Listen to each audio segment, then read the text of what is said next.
الحمدللہ وحدہ والصلاۃ والسلام علی من لا نبی بعدہ اما بعد فاعوذ باللہ من الشیطان الرجیم بسم اللہ الرحمن الرحیم۔ السلام علیکم ناظرین، صبح کی پرنور ساعتوں میں، سہانی گھڑیوں میں public news T V channel پر پروگرام صدائے قرآن لے کر ڈاکٹر محمد طاہر مصطفیٰ آپ کی خدمت میں حاضر۔ ناظرین کرام، آج پروگرام صدائے قرآن میں جو ہمارا سبق ہے وہ ہے قرآن کریم کا چوتھا پارہ ہے، سورہ النساء ہے، اور آیت نمبر 16 سے لے کر 18 تک کے مضامین ہماری گفتگو کا موضوع ہوں گے۔ تو آئیے ناظرین کرام، سب سے پہلے آج کے سبق کی ہم تلاوت سماعت کرتے ہیں امام حرمین شریفین قاری عبدالرحمن السدیس کی آواز میں۔ بسم اللہ الرحمن الرحیم۔ اور اگر تم میں سے جو بدکاری کے فعل کا ارتکاب کر بیٹھیں تو ان دونوں کو اذیت دو، پھر اگر وہ توبہ کر لیں اور اپنی اصلاح کر لیں تو انہیں چھوڑ دو، اللہ توبہ قبول کرنے والا ہے اور رحم فرمانے والا ہے۔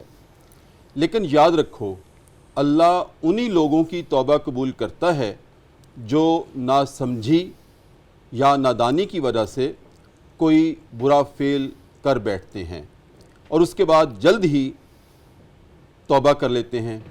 ایسے لوگوں پر اللہ اپنی نظر عنایت سے متوجہ ہوتا ہے، اور اللہ ساری باتوں کی خبر رکھنے والا ہے اور حکیم ہے اور دانا ہے۔ یاد رہے، توبہ ایسے لوگوں کی قبول نہیں کی جاتی جو گناہوں پر گناہ کیے جاتے ہیں، یہاں تک کہ جب ان میں سے کسی کی موت کا وقت آ جاتا ہے تو اس وقت وہ کہتے ہیں میں نے توبہ کی۔ ناظرین کرام، ایسے لوگوں کی توبہ نہیں قبول کی جاتی۔ اسی طرح ان لوگوں کی بھی توبہ قبول نہیں کی جاتی جو مرتے دم تک کافر رہیں۔ ایسے لوگوں کے لیے تو ہم نے دردناک عذاب تیار کر رکھا ہے۔ ناظرین کرام، یہ ہمارا آج کا سبق ہے پروگرام صدائے قرآن میں۔ کل کے پروگرام میں ناظرین کرام اللہ رب العزت نے ایک قانون عطا کیا تھا کہ اگر تمہاری عورتوں میں سے کوئی عورت بدکاری کا یعنی زنا کا ارتکاب کر بیٹھے تو اس کی ریمیڈی کیا ہوگی۔ ہم نے بڑی تفصیل سے کل کے پروگرام میں اس پہ گفتگو کی تھی۔ ناظرین کرام، آج متصل اس سے اگلی آیت میں یہ ہے کہ اگر تم مردوں میں سے کوئی اس بدکاری کا ارتکاب کر بیٹھے تو پھر اس کی ریمیڈی کیا ہوگی۔ ناظرین کرام، یہاں پر مفسرین کی آراء کچھ مختلف ہیں۔ ارشاد ہے اگر تم مردوں میں سے کوئی یہ گناہ کر بیٹھے۔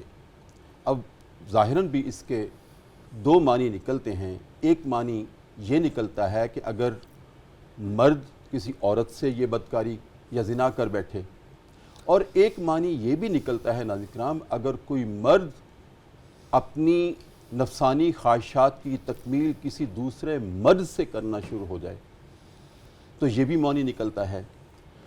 ناظرین کرام، یہاں مجھے سورہ آل عمران کی آیت نمبر 7 وہ سامنے آ رہی ہے۔ هُوَ الَّذِي أَنزَلَ عَلَيْكَ الْكِتَابَ مِنْهُ آیَاتٌ مُحْکَمَاتٌ هُنَّ أُمُّ الْكِتَابِ وَأُخَرَ مُتَشَابِهَاتٌ کہ لوگوں سن لو، پاک ہے وہ ذات جس نے یہ تم پر کتاب نازل کی، اس میں دو طرح کی آیات ہیں۔ ایک ہیں محکمات جن کے معنی و مفاہیم بالکل واضح ہیں، اور وہ ام الکتاب ہیں۔ ام الکتاب سے ناظرین کرام کیا مراد ہے؟ یعنی وہ کتاب کی بنیاد ہیں۔ میں نے عرض کیا تھا جب یہ آیت گزری تھی کہ ہم عربی زبان میں ماں کو کہتے ہیں، اور ماں کو کیوں کہتے ہیں؟ کہ وہ نسل انسانی کی بنیاد ہوا کرتی ہے۔ اسی طرح سے ام الکتاب یعنی کہ جو بنیادی باتیں ہیں وہ ہم نے محکمات میں رکھنی ہیں، اور کچھ ایسی آیات ہیں جن کے لیے تمہیں علماء سے، اپنے بڑوں سے کنسلٹیشن کرنی پڑے گی، پوچھنا پڑے گا کہ اس میں کیا مراد ہے اللہ رب العزت کی۔ تو ناظرین کرام، مجھے لگتا ہے کہ آج کے سبق کی جو پہلی آیت ہے وہ بھی مجھے متشابہات میں سے لگتی ہے کہ اس وقت تک سمجھ نہیں آ سکتی جب تک کہ ہم اپنے بڑوں سے، علماء سے اس کے بارے میں رہنمائی نہیں لیں گے۔ آج وہی رہنمائی لینے کے لیے ناظرین کرام ہم نے پروگرام صدائے قرآن میں بڑی جید شخصیات کو دعوت دی ہے۔ ناظرین کرام،